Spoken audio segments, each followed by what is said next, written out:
ముందు ఫస్ట్గా నా పేరు పరశురామ్. నా ఊరు హజ్గుల్, మండల్ బైన్సా, డిస్టిక్ నిర్మల్. నేను ఈ శిబిర్లో వచ్చిన తర్వాత నాకు తెలిసింది ఏంటంటే, ఇంతకుముందు నేను తాగుతుండే, పుడిగలు తింటుండే. మా బాయ్ ప్రతి ఒక్క రోజు అంటుండే నాకు, మీరు తాగుడు ఎందుకు, పైసలు చేసుడు ఎందుకు, పిల్లగాళ్ళు ఉన్నారు మనకు. కొంచెం నా చేతులు అనుకుంటా ఏమనుకుంటాను. అయితే మా పెద్దన్న మా అమ్మ మా తమ్ముళ్ళు అందరు చెప్పిన, వాళ్ళందరూ బంద్ చేసి ఉండే. నేను ఒక్కనే తాగుతుండే ఇంట్లో. అందరు నాకు రోజు తిడుతుండే, ఎందుకు తాగుడు, ఎందుకు ఇంత ఇది చేసుడు, నువ్వు ఒకసారి మరి ఈ శిబిర్ వేసుకో, శిబిర్లో కూర్చో అంటే, నేనన్నా అది మనతోని కాదు, కానీ విషయం ఎందుకు చేయాలా, అది మనతోని మొత్తంతోని కాదని చెప్పిన. అయితే మా అన్న కూర్చున్నాడు ఇంట్లో, అంటే 6 months 1 year బ్యాక్. మాకు అన్నకు చూసిన తర్వాత, మా అన్న కూడా ఫుల్ తాగుతుండే. అప్పుడు అన్నలో ఇంత మార్పు చూసిన తర్వాత నాకు కూడా ఒకటి అనిపించింది, నాకంటే చిన్న తమ్ముళ్ళు వాళ్ళు మారిపోయిండు, మా పెద్దన్న మారిపోయిండు, నేను ఒక్కనే ఇంట్లో. అయితే అందరు చెప్పంగా ఏం లేదు, కానీ మా బన్సోడే ఆనందరావు కాక ఆయన కూడా బాగా చెప్తుండే, నీకు నా కొడుకు లెక్క చెప్తున్నా, కొంచెం అర్థం చేసుకొని ఆ మందు తాగుడు బంద్ చేస్తే మంచిగా ఉంటుంది అని చెప్పిండు. అయితే సరే అని ఆలోచన చేసిన. నేను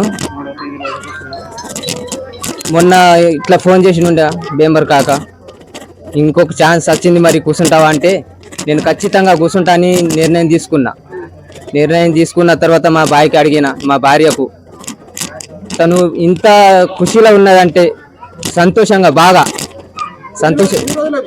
ఇప్పుడు నేను కూర్చుంటే 7 రోజులు, ఇవాళకి 7 రోజులు అవుతున్నది. బిఫోర్ ఎట్లుంటానంటే, నాతోనే అవుతుందో కాదో అనుకున్నా నేను. కానీ ఇక్కడికి వచ్చిన తర్వాత మా బుద్ధుడిది మొత్తం విన్న తర్వాత, ప్రవచనాలు అవి విన్న తర్వాత, మన డాక్టర్ అంబేద్కర్ బాబాసాహెబ్ గారి అది మొత్తం విన్న తర్వాత బాగా చాలా మార్పు వచ్చింది. నేను చెయ్యగలుగుతా అనే ఒక కసి ఉన్నది. ఖచ్చితంగా నేను ఈ శిబిరం తీసుకున్న తర్వాత, ఇదే కాకుండా ముంగట కూడా నేను ఇంకా ఏదన్నా చేయాలని, పై స్థాయిగా ఏమన్నా ఇంకా 10 మందికి నేను కూడా చెప్పేటట్లా నాకు కాన్ఫిడెన్స్ వచ్చింది. ఖచ్చితంగా చేస్తాను కూడా. నేను అన్ని మందు పుడిగలు అన్నీ కూడా మానేస్తానని నాకు కన్ఫర్మ్ అయిపోయింది. పిల్లగానితోటి, భార్యతోటి మంచిగా పని చేసుకుంటా, ఈ సమాజానికి సేవ చేసుకుంటా నేను ఉంటానని చెప్తున్నా. నేను అనగా నా పేరు బాబాసాహెబ్. నా ఊరు అనేది ముధోల్, తాలూకా ముధోల్, నిర్మల్ డిస్టిక్. అంటే నేను గ్రామ పంచాయతీలో నేను ఎలక్ట్రీషియన్గా పనిచేస్తానండి, ఎలక్ట్రీషియన్గా. అయితే నాకు వ్యసనానికి నేను బానిస, ఒక మత్తు పదార్థానికి. వాటి వల్ల ఏం లాభం లేదు. కానీ నేను ఇంతకుముందు గన్కాపూర్ కానీ, మహాగావ్ కానీ తీసుకుంటానని అనుకున్నాను. మా ఇంట్లో వాళ్ళనేది తీసుకోవద్దు, నీతోటి కాదు అనేవాళ్ళు. నేను ఇంతకుముందు బిఫోర్ నారాయణ వాగ్మాయ సార్ అనేటి వాళ్ళు 30వ తేదీ రోజే నాకు ఫోన్ చేశారు, ఇట్లా మరి శిబిరం కూర్చుంటుంది, మరి వస్తావా అని అంటే, సరే వస్తానని వాళ్ళకు మాటిచ్చిన తర్వాత నేను 3వ తేదీ రోజు కొంచెం హ్యాండ్సప్గా నేను మారిపోయిన తర్వాత 3వ తేదీ రోజు మా వాళ్ళని తీసుకొని రాక నేను వచ్చాను. అలాగే వాళ్ళు కూడా నా వెనకాల వచ్చి నాకు శిబిరానికి స్థాయిగా వాళ్ళు అడ్మిట్ చేసి వెళ్ళిపోయారు. ఇప్పటిదాకా వాళ్ళు రేపు వచ్చి కలుస్తానని చెప్పారు. ఇప్పుడు హ్యాండ్సప్గా మార్పు వచ్చేసింది. ఖచ్చితంగా నాకు అలాంటి వ్యసనాలు బానిస ఇప్పుడు అలాంటి ఏం లేవు. స్మైలెంట్గా, మంచిగా, తృప్తిగా ఎంజాయ్ ఆలోచించి ఈ గౌతమ బుద్ధునికి సరిగ్గా నేను పనిచేస్తానని నా తృప్తిగా, సంతోషానికి నా హ్యాండ్సప్గా చెప్తున్నానండి. Okay, thank you. मी प्रकाश कांबळे, धर्माबाद तालुका धर्माबाद, नांदेड जिल्हा. इथून मी शिबिर मांजरी ते भैसा येथे मांजरी इथं ठरले म्हणून मला 3 तारखेला कळलं हे शिबिरदान.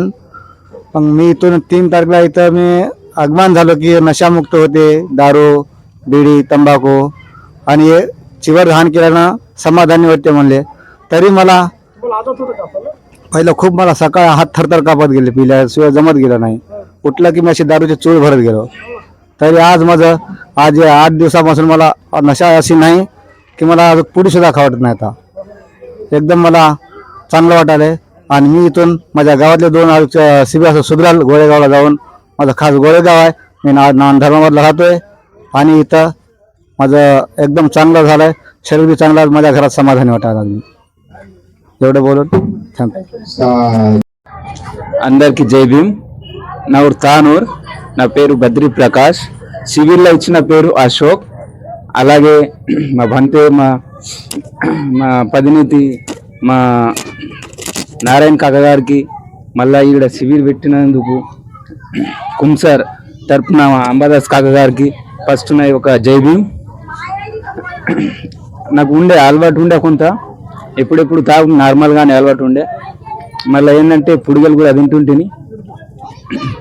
తింటుంటేని ఎప్పుడెప్పుడు అలవాటు ఉండే, కానీ బాగా తక్కువ ఉండే. ఇలా వచ్చిన తర్వాత కానీ మనిషి వ్యక్తి ఎట్లా బతకాలా, మనం ఈ భూమి మీద వచ్చినాం ఎట్లా ఉండాలా అన్నది కూడా నాకు మొత్తం అర్థమైంది. అమ్మకు కూడా అడిగి నేను పోతాను. అదే రోజు హైదరాబాద్ పోయిండు, మా తమ్ముడు ఒంట్లో బాగా లేకుండే, హార్ట్ ప్రాబ్లం వచ్చిండే, అటు పోయిండు. ఇంట్లో ఎవరు లేరు, అంతా పని వదిలేసిన. మా భార్య కూడా వచ్చింది, నేను కూడా వచ్చి శిబిర్లో చేరిన 3వ తారీఖు రోజు మాంజ్రీలా వచ్చి శిబిరం వేసుకున్న తర్వాత ఇప్పుడు 7 రోజులు అవుతుంది. కానీ బాగానే మంచిగా ఉన్నది, ఆరోగ్యం కూడా మంచిగా ఉన్నది, మళ్ళీ ఫుడ్ కూడా మంచిగానే ఉన్నది.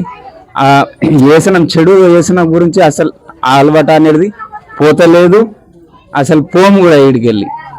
అందరికీ జై భీమ్. నా తరపున ఏదైనా తప్పితే సారీ. Okay sir.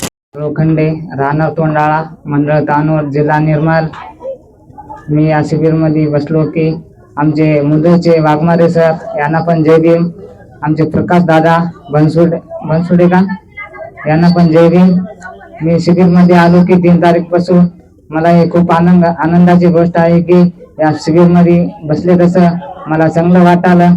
तर या शिबिरला खूप खूप शुभेच्छा देतो की मी सगळेजण या शिबिरमध्ये बसलं तर आपल्याला धर्म काय आहे हे सगळंच कळते. आणि घरामध्ये एक शिबिर झाला पाहिजे हे माझी विनंती आहे की मी या तोंडाळा गावामधून 5 शिबिर जणांना आणण्याची माझी मी जबाबदारी घेतो.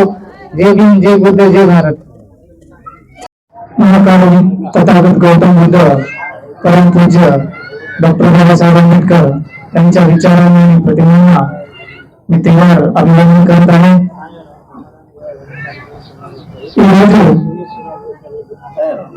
కోనసీమ గ్రామంలో దిక్కు సంఘానికి అన్నదానం చేయడానికి గడపాలే అంబాదాస్ గారి యొక్క కుటుంబానికి మా యొక్క దిక్కు సంఘం తరఫున అభినందనలు తెలియజేస్తున్నాను. అదేవిధంగా నేను ఎప్పుడైతే షామిల్ శిబిర్ అనే కార్యక్రమంలో రావడం జరిగిందంటే దానికంటే ముందు అసలు షామిల్ శిబిర్ అనేది మాకు తెలియదు. ఒకరోజు పిల్లల్ని ముందు చేసుకొని వచ్చి కూర్చొని పేరు రాసి ఇచ్చిన తర్వాత మా యొక్క గౌరవనీయులు బుద్ధసాగర్ గారు బంతేజీ మాకు చివరి ఇవ్వడం జరిగింది, మా తల్లిదండ్రుల యొక్క చేతుల్లో కూడా. అయితే దాని యొక్క ప్రతీక ఏమిటంటే డిసిప్లిన్. దాన్ని ఒక 2 విధాలుగా చెప్పాలంటే క్రమశిక్షణ, డిసిప్లిన్. మనం ఎప్పుడైతే మనల్ని మనం మార్చుకోవాలని అనుకుంటామో అది మన ఫస్ట్ ఆలోచన మారాలా, అయితేనే మనం మారుతాం.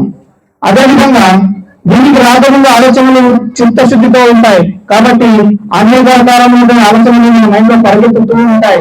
అలాగని నేను ఒక 2 విషయాలు చెప్పదలుచుకుంటున్నాను. ఏమిటంటే నేను మొదటి రోజు వచ్చినప్పుడు చాలా ప్రాబ్లమ్స్, ఫ్యామిలీ ప్రాబ్లమ్స్ అలా ఉండేవి. కానీ సెకండ్ డే ఎప్పుడైతే నేను పొద్దున్న ధ్యానానికి కూర్చున్నానో అప్పుడు కళ్ళు మూసుకొని ఒక గంట సేపు కూర్చున్న తర్వాత పిచ్చి పిచ్చి ఆలోచనలతోటి అనేక రకమైనటువంటి మనసుల పరితపించిపోయేది. కానీ అలాగే 2 రోజుల తర్వాత బుద్ధుని యొక్క జీవిత చరిత్ర చదువుతూ ఉంటూ ఆ ధ్యానంలోని మేము స్మరించుకుంటూ ఉంటూ అక్కడే పోతూ ఉంటే నిజంగానే మరోసటి రోజు ఎటువంటి ఆలోచనలు కూడా మా మైండ్ లోకి రాలేదు. కాబట్టి ఖచ్చితంగా మనము ఫస్ట్ ఏమంటే మనకు బుద్ధ ధర్మాన్ని మనకు అసలు తెలియదు. కానీ ముందుగా అభినందించాల్సింది ఎవరంటే డాక్టర్ బిఆర్ అంబేద్కర్ గారికి. ఎందుకంటే బుద్ధ అండ్ ధర్మ మన దగ్గరికి రాలేదు, ఆయన అంబేద్కర్ గారు కూడా మన దగ్గరికి రాలేదు. ఎప్పుడైతే బుద్ధుని యొక్క ఆచరణలో అంబేద్కర్ గారు వాళ్ళ యొక్క జీవిత చరిత్రను చదువుకుంటూ ప్రతి ఫ్యామిలీని, పిల్లల్ని అందరినీ వదిలేసి చదువుకుంటూ మన కోసం వచ్చి బుద్ధ ధర్మ అనేది మనకు ఏ విధంగా పరిచయం చేయాలనేది ఫస్ట్ గంట వాళ్ళకి ఇవ్వాలి. ఎందుకంటే మనకు ఏం కూడా తెలియదు, మనం ఒక మామూలు మనుషులమే. కానీ మనం నిజంగా చెప్పాలంటే అసలు మనం అనుకుంటే ఏమైనా చేస్తామనేది మనం తెలుసుకోవాలనేది ఒక చిన్న విన్నపము. అదేవిధంగా నిజంగా ఇంకొక విషయం ఏంటంటే మన తల్లిదండ్రులు, మన తాతలు ముత్తాతలు ఉన్నా కానీ, అన్నయ్యలు ఉన్నా, వదిన ఉన్నా, అక్క ఉన్నా, చెల్లెలు ఎవరు కూడా మనకు కాలు రాస్తే కనీసం కాళ్ళు కూడా ఒకరు. అలాంటివి మన తాత, మన అయ్య, అవ్వ ఎవరైతే నేను ఉంటారో ఏదికి సంబంధించిన వాళ్ళు మనకు ముక్కు మొహం తెలియకుండా వచ్చి మన కాళ్ళను కడిగి వాళ్ళు అంత పవిత్రంగా మనలో ఒక బుద్ధుని చూస్తున్నారంటే నిజంగా అది నాకు చాలా బాధాకరమైన విషయం అనిపించింది. ఎందుకంటే అది మనల్ని మనం ఏ విధంగా నిర్మించుకోవాలనేది మన చివరైతే ఏ విధంగా దానం చేసిందో అదే విధంగా వాళ్ళు చేసిన సేవను ప్రతి క్షణం స్మరించుకుంటూ మనం ఇలాగే ముందుకు మన సమాజాన్ని కానీ, మన ఆలోచనలని కానీ, మన అనేకమైనటువంటి విషయాలను కానీ తెలియజేసుకుంటూ ముందుకు సాగాలని నా యొక్క చిన్న విన్నపం. ఓకే సార్, లేదు నేను ఇప్పటి వరకు ఎటువంటి వ్యసనానికి కూడా బానిస కాలేను. నిజంగా చెప్పాలంటే తాగడం కానీ, తినడం కానీ ఇటువంటి ఎటువంటి వ్యసనాలు నాకు లేవు. నేను అందుకోసం శిబిరంలో రాలేను. ఏమిటంటే నాకు ఈ అవకాశం 2 సంవత్సరాల క్రితమే వచ్చింది. కానీ నేను ఆరోగ్య కారణాల వల్ల నేను రాలేకపోయాను. కానీ ఈసారి కూడా నేను ఒక కారణంగా రాలేకపోతున్నానని అనుకున్నాను. కానీ ఒక 10 మంది నా గురించి ఆలోచించి అదే నువ్వు చదువుకున్నావు, నువ్వు మన బుద్ధాంగం గురించి తెలుసుకుంటే నిజంగా జీవితంలో ఒక మానవ జీవనం ఏంటో విలువ తెలుస్తుంది అన్నారంటే నేను నిజంగానే నా జీవితం గురించి ఒక 10 మంది ఆలోచిస్తున్నారంటే నిజంగానే నేను ఒకవేళ పోతే నేను కూడా ఒక 10 మందిని తయారు చేయాలనే ఒక ఆలోచనతోటి ఈ దీక్షకి రావడం జరిగింది. ఈ నా అవకాశం ఇచ్చినటువంటి పెద్దలకి అందరికీ నా యొక్క హృదయపూర్వక ధన్యవాదాలు తెలియజేస్తున్నాను. జై హింద్, జై బుద్ధన్, జై భారత్.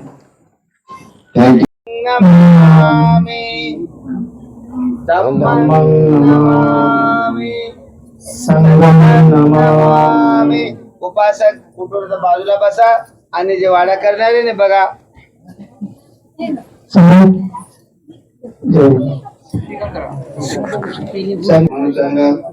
भोजनास सुरुवात करा.